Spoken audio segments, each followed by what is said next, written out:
Hello student, मैं Kavita Kumari, assistant professor in chemistry SPC GCA। आज हम BSc पार्ट सेकंड के फर्स्ट पेपर में सम्मिलित लैंथेनाइड्स का अध्ययन करेंगे। लैंथेनम में एक इलेक्ट्रॉन 5D कक्षक में होता है, लेकिन इसके बाद सीरियम से 5D2 विन्यास नहीं होता, वरन 4f2 5D0 6s2 होता है, क्योंकि परमाणु संख्या 58 यानी सीरियम में आते ही 4f कक्षक की ऊर्जा 5D कक्षक से कम हो जाती है, जिससे 4f में इलेक्ट्रॉन भरने शुरू हो जाते हैं। तो सीरियम के बाद ल्यूटेशियम तक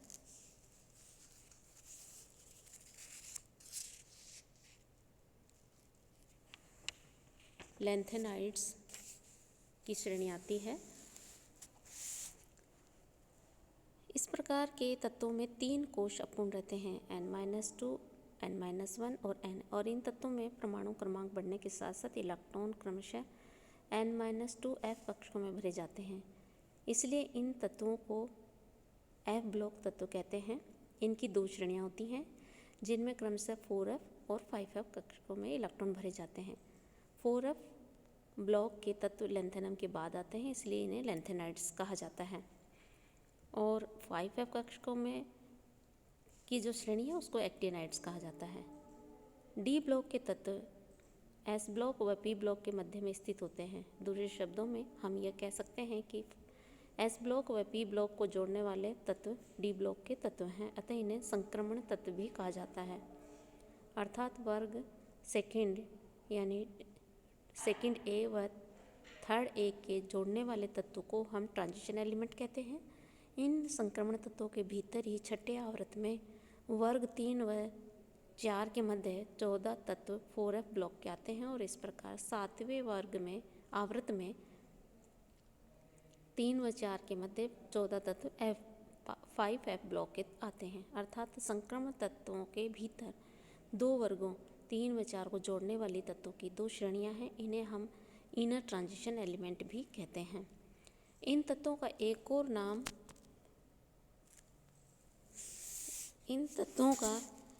नाम है जिन्हें हम रेयर अर्थ एलिमेंट के नाम से जानते हैं। क्योंकि इनकी प्राप्ति बहुत कम है, इसलिए इनका नाम रेयर अर्थ एलिमेंट भी पड़ा। आजकल के तत्वों को लैंथेनाइड के स्थान पर लैंथेनॉन भी कहा जाता है।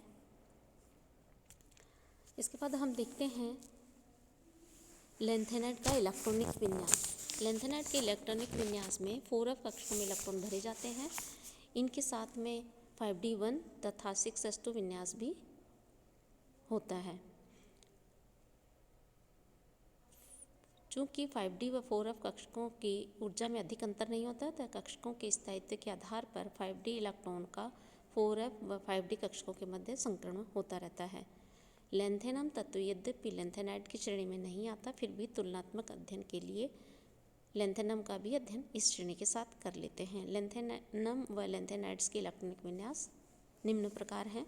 लैंथेनम का इलेक्ट्रॉनिक विन्यास 1s2 2s2 2p6 3s2 3p6 3d10 4s2 4p6 4d10 4f0 5s2 5p6 5d1 6s2 lanthanum का इलेक्ट्रॉनिक विन्यास है।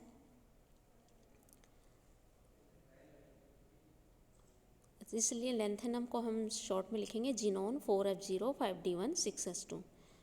लैंथेनम के बाद सीरियम 58 इलेक्ट्रॉनिक एटॉमिक नंबर, तो इसका इलेक्ट्रॉनिक विन्यास होगा जिनोन 4f1 5d1 6s2। उसके बाद में प्रोसियोडाइमियम 4f3 5d का एक इलेक्ट्रॉन वापस 4f में चला गया, और 6s2। Neodymium 4f4 5d0 6s2।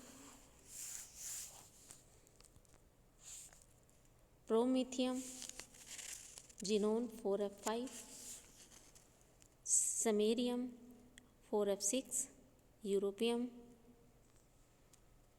4f7 gadolinium 4f7, क्योंकि 7 इलेक्ट्रॉनिक विन्यास हाफ फील्ड इलेक्ट्रॉनिक विन्यास और ज़्यादा स्टेबल है, इसलिए स्टेबिलिटी को बनाए रखने के लिए आने वाला इलेक्ट्रॉन 5d1 में चला जाएगा 6s2।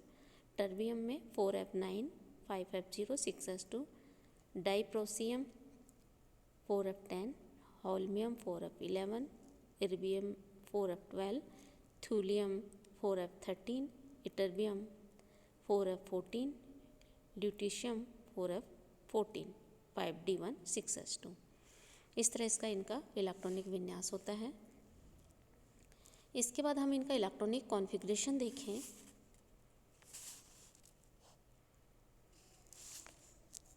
इलेक्ट्रॉनिक कॉन्फ़िगरेशन में हमने देखा कि यहाँ पे लेंथेनम में 5d में एक इलेक्ट्रॉन होता है, सीरियम में भी एक इलेक्ट्रॉन 5d में होता है। उसके बाद में 5d का इलेक्ट्रॉन प्रोसियोडाइमियम तक आते आते 4f3 में चला जाता है और उसके बाद d में इलेक्ट्रॉन नहीं होता। फिर उसके बाद में गैडोलिनियम पे जब हम आते हैं तो 4f7 5d1 6s2 इलेक्ट्रॉनिक विन्यास होता है।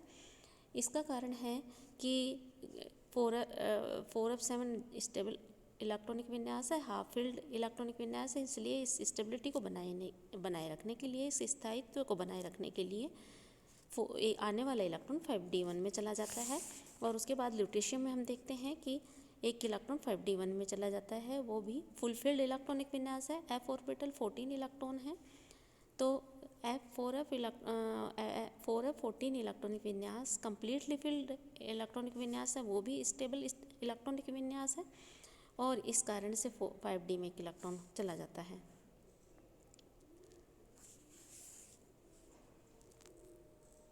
तो इस तरह से हमने देखा इनका इलेक्ट्रॉनिक विन्यास। अब नेक्स्ट क्लास में हम इसका ऑक्सीडेशन स्टेट लेंगे।